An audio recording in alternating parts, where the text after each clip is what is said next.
नमस्कार दोस्तों, स्वागत है आपका आपके अपने चैनल कहानी सुनो स्टोरी टेलर पर। क्या आपने कभी सोचा है कि जिस इंसान को आप हर रोज देखते हैं, जिसे आप सबसे साधारण और कमजोर समझते हैं, वही इंसान अपने भीतर सबसे बड़ी ताकत और गहरे रहस्य छिपाए बैठा हो सकता है। आज की कहानी है एक ऐसे ही लाइब्रेरियन की। अर्जुन अपने नाम के विपरीत किसी योद्धा जैसा नहीं दिखता था। वो एक साधारण शांत स्वभाव का लाइब्रेरियन था, जिसकी दुनिया धूल भरी अलमारियों, प्राचीन पांडुलिपियों की महक और किताबों के पन्नों तक ही सीमित थी। उसकी पत्नी डॉक्टर मीरा उससे बिल्कुल उलट थी। वो देश की सबसे प्रतिष्ठित राष्ट्रीय वायरोलॉजी संस्थान की प्रमुख वैज्ञानिक थी, जहां हर पल विज्ञान नई ऊंचाइयों को छू रहा था। लेकिन मीरा के सहकर्मी, खासकर महत्वाकांक्षी और घमंडी डॉक्टर विक्रम, अर्जुन को हमेशा तुच्छ समझते थे।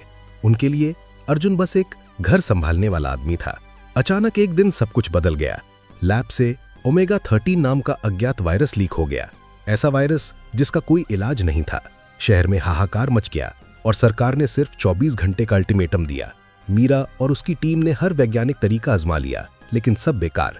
कॉन्फ्रेंस रूम में सब हार मान चुके थे। तभी अर्जुन वहां चाय लेकर पहुंचा। विक्रम ने उसका मजाक उड़ाया, जाओ हमारे लिए और चाय बनाओ। लेकिन अर्जुन ने शांत स्वर में कहा, शायद मैं मदद कर सकता हूँ। ये सुनकर विक्रम गुस्से से उसे बाहर निकालना चाहता था, मगर तभी मीरा को अपने स्वर्गीय पिता की बात याद आई।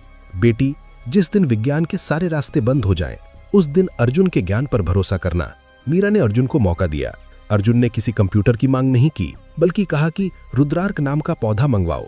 फिर उसने अपने फटे बैग से एक प्राचीन हाथ से लिखी किताब निकाली। सब हैरान थे। अर्जुन ने एक नंबर मिलाया जो किसी कॉन्टैक्ट लिस्ट में नहीं था।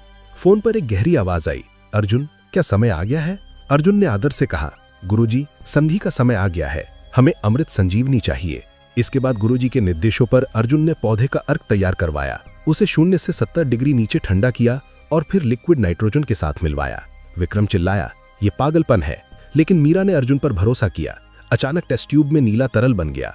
अर्जुन ने उसकी एक बूंद वायरस पर डाली और पल भर में वायरस पूरी तरह नष्ट हो गया। कमरे में सन्नाटा छा गया।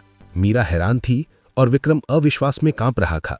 अब सबके मन में सवाल थे, ये किताब कैसी है, गुरुजी कौन है और अर्जुन आखिर है कौन? मीरा ने अर्जुन से पूछा, सच बताओ, तुम हो कौन? अर्जुन ने किताब उठाई और कहा, यह ऋग्नाथ संचिता है। मेरे पूर्वज इस प्राचीन ज्ञान के रक्षक थे। मैं उसी परंपरा का उत्तराधिकारी हूँ। विक्रम ने इसे बकवास कहा, लेकिन तभी अर्जुन का फोन फिर बजा। गुरुजी बोले, अच्छा किया अर्जुन, लेकिन याद रखना, ये तो बस शुरुआत है। ओमेगा 13 एक प्रयोग मात्र था। आने वाला समय और कठिन होगा। दुनिया को फिर से उस ज्ञान की आवश्यकता होगी जिसे लोग अंधविश्वास कहकर ठुकरा चुके हैं। मीरा ने सुना और सिहर उठी। अर्जुन ने कहा, विज्ञान जितना तेज भाग रहा है, उतनी ही तेजी से अंधा हो रहा है। अगर हमने प्राचीन चेतावनियों को ना समझा तो ओमेगा 13 तो बस शुरुआत थी। मीरा की आंखों में गर्व और डर दोनों थे, लेकिन विक्रम की आंखों में लालच चमक रहा था। उसने सोचा, ये किताब सिर्फ अर्जुन की नहीं, ये मानवता की है और मैं इसे हासिल करूंगा, चाहे किसी भी कीमत पर। शहर बच गया था, लेकिन असली खेल अब शुरू हुआ था। प्राचीन रहस्य और आधुनिक विज्ञान का संघर्ष शुरू हो चुका था। अर्जुन शांत था, लेकिन भीतर से तूफानी। और दोस्तों, यही है इस कहानी का रहस्य। शहर तो बच गया, लेकिन असली सवाल अभी भी बाकी हैं। अर्जुन का गुरुजी कौन है? ऋग्नाथ संचिता में और कितने रहस्य छिपे हैं? और क्या विक्रम इस ज्ञान का सही इस्तेमाल करेगा या इसे विनाश का हथियार बना देगा? सोचिएगा, क्योंकि कभी कभी जो सबसे साधारण दिखता है, वही सबसे असाधारण होता है। अगर ये कहानी आपको पसंद आई हो तो इसे लाइक करें, शेयर करें और चैनल कहानी सुनो स्टोरी टेलर को सब्सक्राइब करना ना भूलें।